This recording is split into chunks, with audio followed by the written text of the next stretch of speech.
Syracuse needs a center in the transfer portal. Here's who they should go after. You are Locked On Syracuse, your daily podcast on the Syracuse Orange, part of the Locked On Podcast Network, your team every day.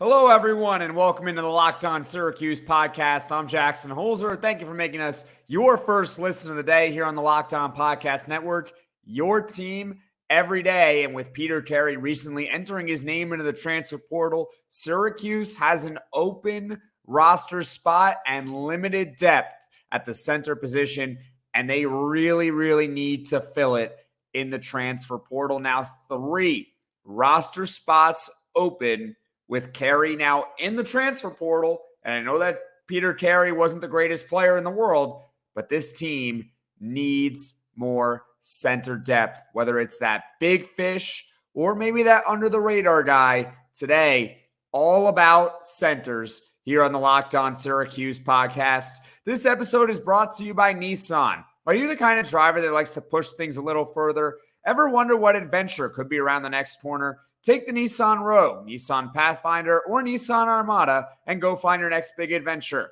Check them all out today at nissanusa.com.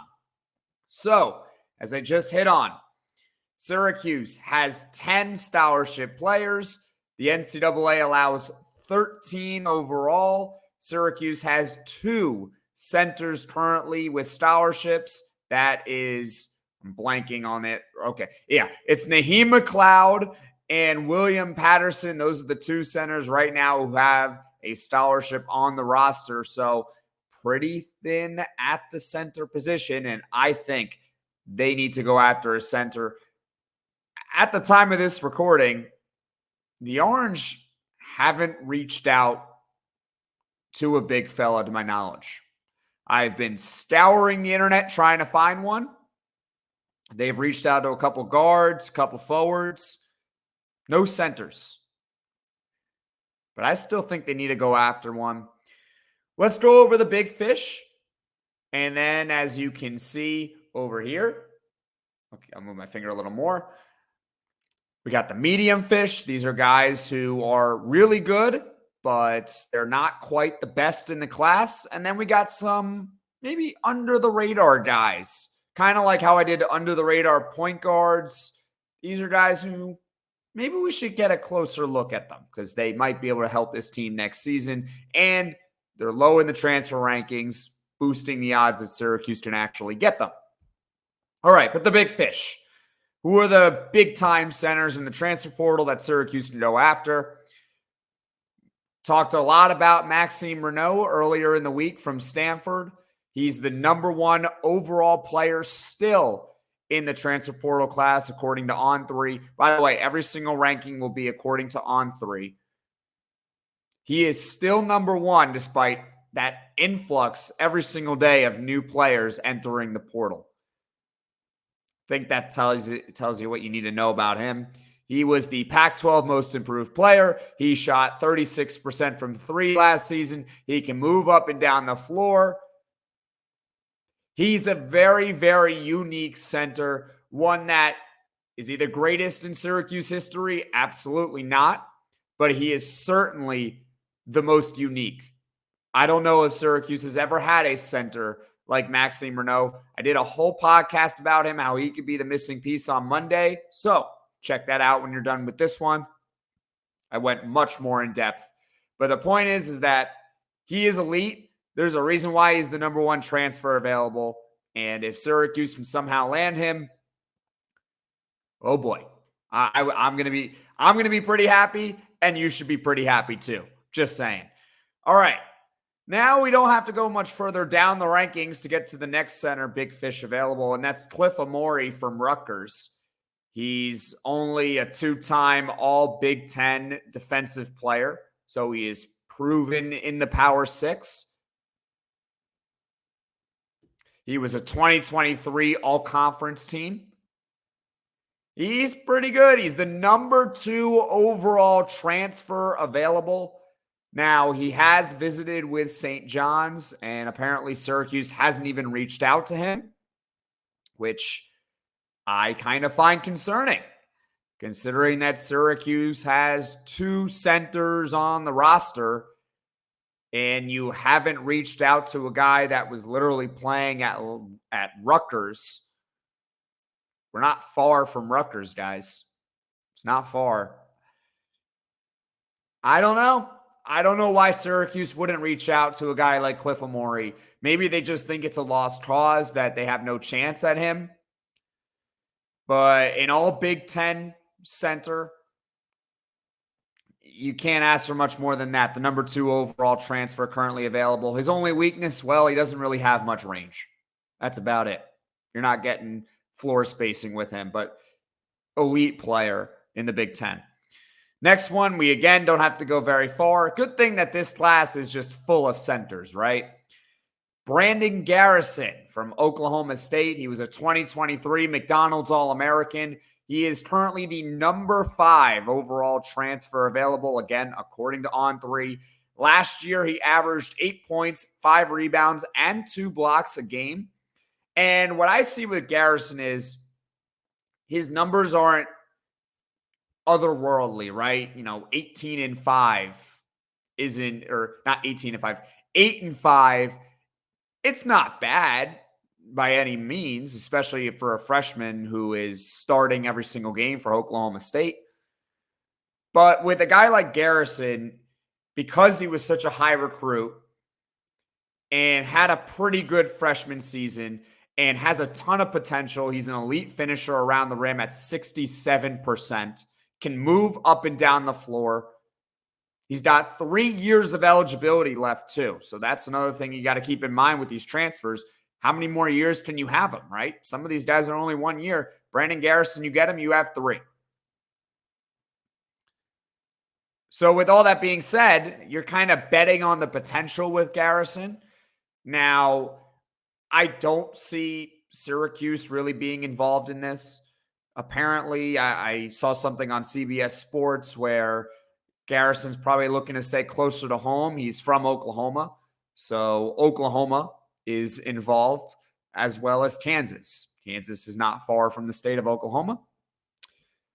So don't think Syracuse is going to be in on Brandon Garrison as much as I might want.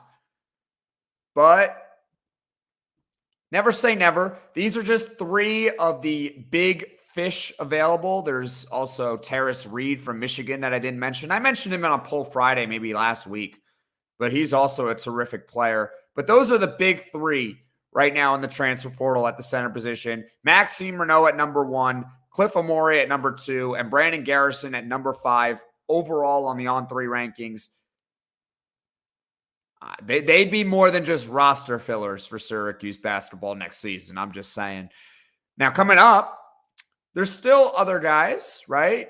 The medium fish. Who are the guys that are not quite under the radar, but they're not the upper echelon in the center, in the transfer portal market right now? We're going to talk all about it right after this. This episode is brought to you by the spring cleaning champions, Manscaped. This season, make sure to groom your carpets and the drapes with the leaders in below-the-waist grooming. Clear out that winter bush with Manscaped's Lawnmower 5.0 and watch your confidence bloom like the springtime flowers. Embrace the season and join the 10 million men worldwide who trust Manscaped with our special offer. Go to manscaped.com and use code LOCKEDON for 20% off plus free shipping. Introducing the season's champ, the Lawnmower 5.0 Ultra. Their 5th generation trimmer features 2 interchangeable next-gen skin-safe blade heads, a standard one for taking a little off the top, and a new foil blade to go smooth wherever your heart desires. It also features dual LED spotlights to guide you through the darkest winter debris. Navigate with confidence in your delicate areas. Hate making a mess? Not to worry. This bad boy is waterproof. Shave in the shower, in the bath, or even the ocean. I love this thing because it comes with a compact case. I take it with me everywhere I go. Get 20% off and free shipping with the code LOCKEDON at manscaped.com. That's 20% off and free shipping with the code LOCKEDON at manscaped.com. Nothing like a little spring cleaning in your pants. Bracket already busted? Tired of the same old daily fantasy grind where you make a roster, cross your fingers, and hope for the best? Or losing on the last leg of your pick'em entry? Introducing Bettor Together, the first cooperative daily fantasy platform where teamwork triumphs talent and you can play with your friends, not against them. Pick more or less on real-time player stats, strategize with your partner to boost your odds, and climb the leaderboard together. So grab a friend and join the social DFS movement. Hey, you can even play with me. You can send me a friend request at JPH52, and let's get started and dominate that competition. Download Bettor Together now from the App Store and sign up using promo code LOCKEDON for a chance to win your share of over $1,000 in cash prizes. Remember the code LOCKEDON because winning alone is fun, but it's better together. Are you watching Fox Sports or ESPN on your TV all day? Have to turn down the volume with all that shouting? Make the switch to Locked On Sports Today, a free 24/7 sports streaming channel program for you every day to bring you the biggest stories without all the screaming. Locked On Sports Today brings you can't-miss analysis, opinions, and news, streaming 24/7 on YouTube or the free Amazon Fire TV channels app. Part of the Locked On Podcast Network, your team every day. Welcome back, everyone, in the Locked On Syracuse Podcast. I'm Jackson Holzer. We discussed some of the big fish available in the transfer market or in the transfer portal regarding centers. Remember the bottom line, which is since Peter Carey is no longer on the roster, that means Syracuse has 3 open scholarships available and only 2 centers on its current roster. It's only Naheem McLeod and William Patterson. We know what Naheem McLeod isn't at this point. He's a pretty capable backup center, but not sure if I'm really comfortable with him starting. And we have no idea about William Patterson. None. He has upside, but all I know is he's a 3-star recruit that redshirted this season. You don't know anything about William Patterson in terms of how good he can be, and neither do I. So with that, I think Syracuse should certainly attack the center market in the transfer portal.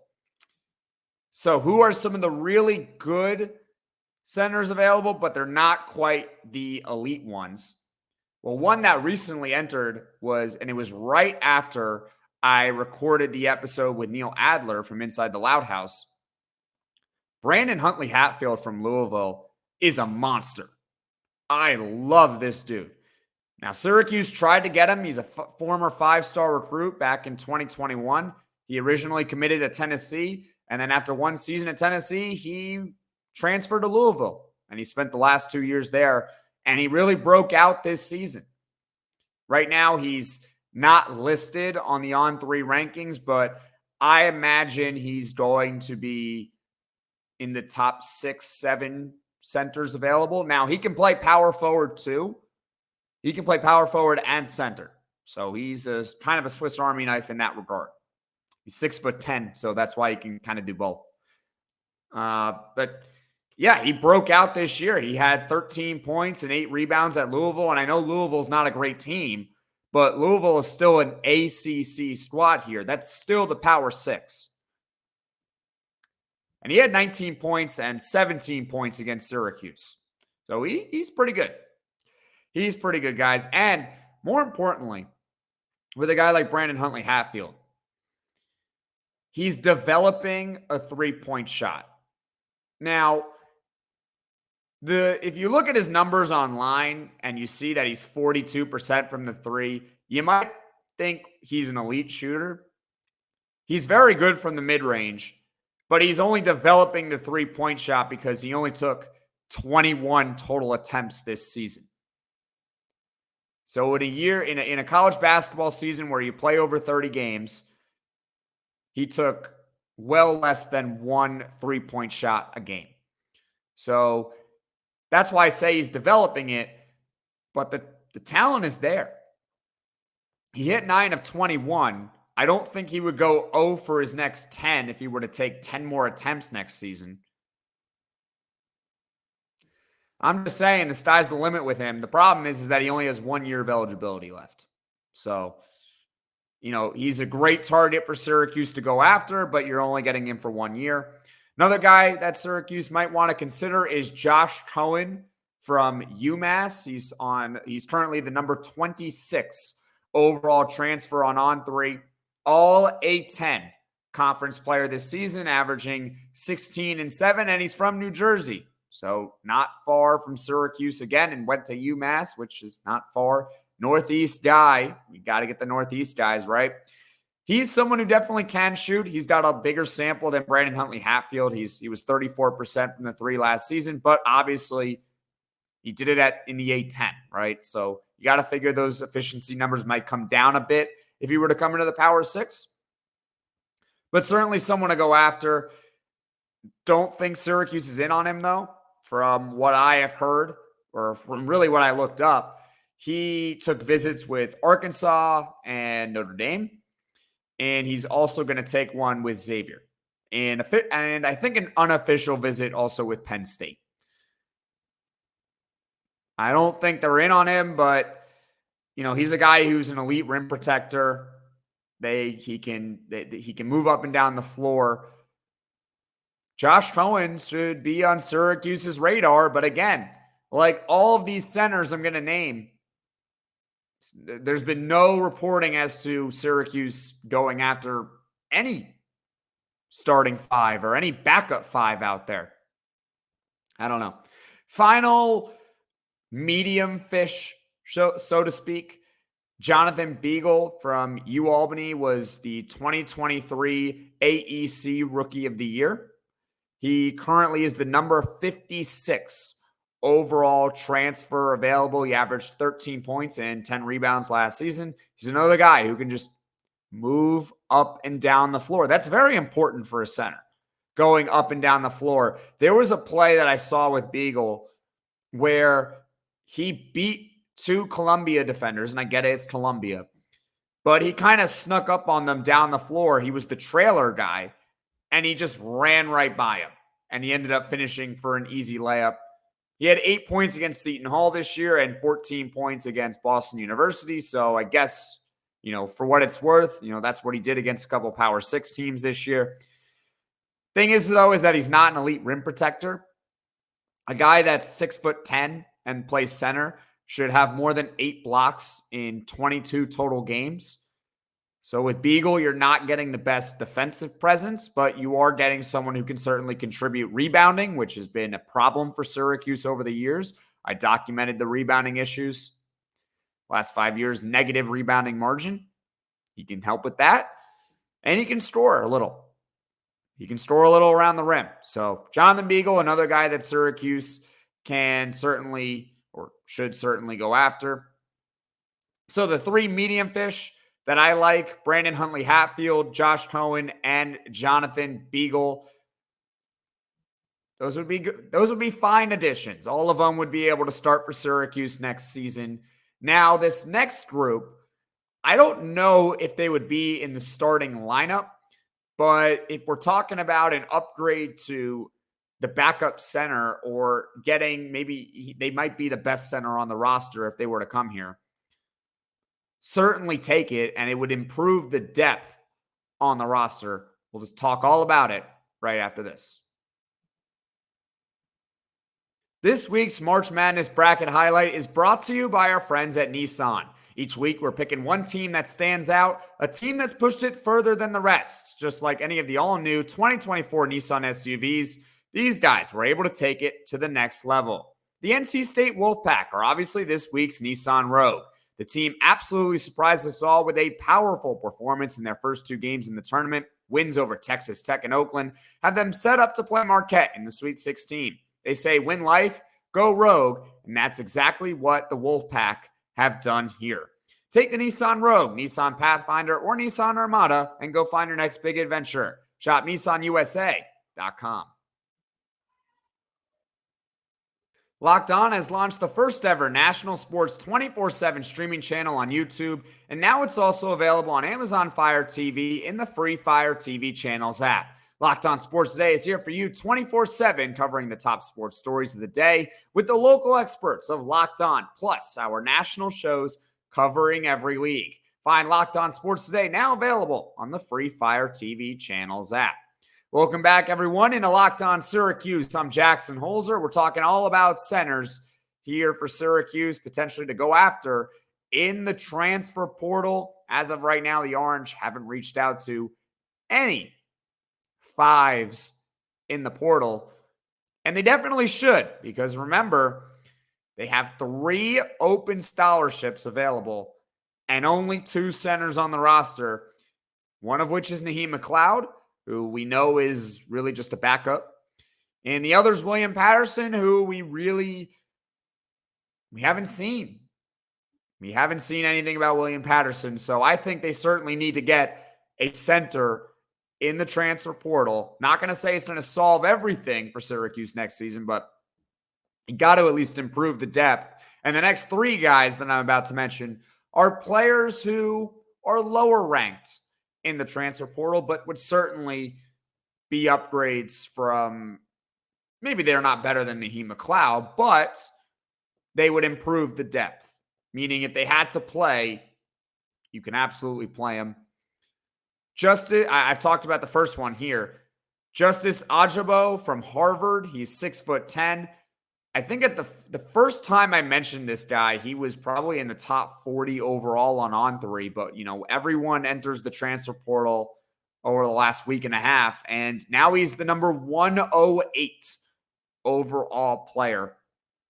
I talked about him. He's an excellent defender. He's the best shot blocker in the Ivy League last year at 3 blocks a game. He averaged 8 and 7 in just 23 minutes, and he had 8 points and 4 blocks against Boston College this year. So take that for what it's worth, but that's what he did against an ACC team this year. I think he just simply needs more minutes, but even if he came to Syracuse and played 20-ish minutes, I think that would really help this team because he brings elite defense. He does not bring shooting whatsoever. He can't be good at everything, I guess. Deshaun London, though, of 24/7 Sports, recently looked this up. He gave a list of teams, a whole bunch of them, that have reached out to Ajogbor, and Syracuse wasn't one of them. Again, I don't know why the Orange are not going after any transfers or any transfer centers, but that's what I have heard so far on Ajogbor. Hopefully Syracuse says, hey, maybe we do need a center. And we don't have to break the bank for him. Let's go get that.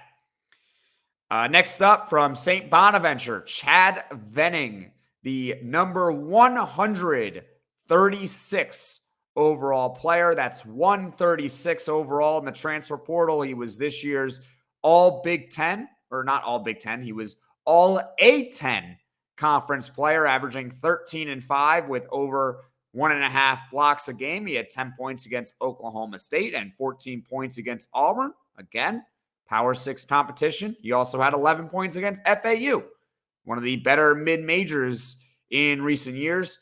He's strong. He can finish through contact, and this is kind of a luxury as a center. He can hit over 70% of his free throws. Free throws matter. You can hit 71% as a center. That's pretty good. I mean, remember Jesse Edwards over the last few years when he would get to the free throw line and you would cringe? Obviously, Venning is not the caliber player of Jesse Edwards, but if he were to come to Syracuse and he's on the free throw line, you don't have to cringe that he might go 0 for 2 because he can hit 70%. He's not great at the catch and shoot. That's his main weakness. He was in the 4th percentile in catch and shoot efficiency. But again, someone who I think Syracuse should definitely take a look at. Under the radar, probably wouldn't cost too much NIL money. He's a good defender. He can score. You'd like him to be able to rebound more. But this is why these are the smaller fish out there. They're not going to be game changers like Maxime Raynoud or Clifford Omoruyi or Brandon Garrison or any of the other guys. These are guys who can maybe play 20 minutes a game next season and you'd be happy with it. And the final guy that I'm going to mention here from Louisville, again, another one from Louisville, is Dennis Evans. He kind of wears these weird goggles. Okay. I just kind of did the goggles like that. Oh boy, that's me wearing goggles. I think if he were to commit to Syracuse, I would buy goggles and wear them for a portion of a podcast. But anyways, right now he's number 139 overall in the transfer portal. He's like the last 4-star center available. He's 7'1", and the reason why he's a 4-star is, well, he was a pretty highly ranked recruit, 4-star recruit in 2023, but he only played 7 games this year, averaging 2 points and 1 rebound in those games, so we don't really know too much about him. He's got a lot of upside because he was a big-time recruit, and he kind of flashed a little during the season with Louisville. I mean, he can kind of work his way around the paint. He showed that he can be a force inside on the offensive and defensive end, but we just don't have a big sample of him. He played his last game on November 29th because after that he had a shoulder injury, so he did not return for the rest of the season, and now he is in the transfer portal. Dennis Evans, someone we don't know too much about, doesn't have any sort of real pedigree other than being a highly ranked recruit, but who knows? Maybe if he were to come to Syracuse, he can unlock his potential. No word on who has been in contact with Evans or Venning, for that matter. I forgot to mention Venning. So those are some of the under-the-radar centers that maybe Syracuse should look at. Now, this is not your only piece of content here on this Friday, because coming up soon let me do some math here. Well, never mind. I'm not going to do math. At 6 o'clock Eastern, I'm going to be releasing Poll Friday, which this week it was, who would you start, Malik Brown or Donnie Freeman next season? And you only can pick one, fellas. Votes are already in, so we'll go over that. Thank you so much for watching this one. Thank you so much for listening. If you liked it, click that like button. And if you really liked it, subscribe to the channel and turn on those notifications so you know exactly when I'm dropping the next podcast and when I'm dropping Poll Friday, which I just said 6 o'clock, but hey, why not get notified so you can know right away? I'm not going anywhere, fellas. See you soon with Poll Friday. Enjoy the next few hours.